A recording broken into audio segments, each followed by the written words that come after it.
These are real letters to Santa from kids in St. Augustine, Florida, written more than 100 years ago. In 1916, before the US entered World War I, the letters to Santa were full of long wish lists, asking for dolls, cowboy suits, trains, and stuffed stockings. But by Christmas 1917, the tone started to change, and you can see kids learning to ask for less. Dear Santa, I am not going to ask for very much because there are other little boys and girls to share with. I have lots of things left from last Christmas, but I'm going to ask you for a doll and a doll carriage. I'm also going to ask you for a little girl's wheel and a horn. I want a horse and carriage so that I may ride my paper dolls and my china dolls. I want you to bring me some paints. Santa, don't forget to bring plenty of nuts and candy and fruit. I am 10 years old. Alice Lavelle, 7 Riberia Street. And her brother wrote on the same day, Dear Santa, I'm a little boy 3 years old, and I'm not going to ask you for very much this year.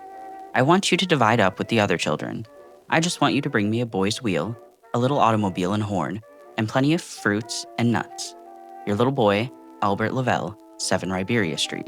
P.S. Santa, I don't see how you will get the wheel down the chimney, so just knock and my mama will let you in.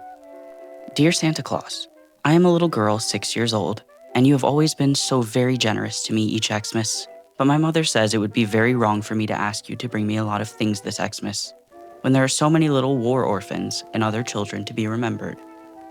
So I'm only going to ask you for a doll with black eyes and black curly hair, one that goes to sleep, and I will be so happy.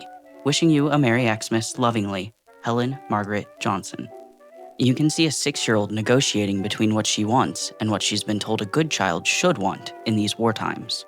Their 1917 letters are full of disclaimers.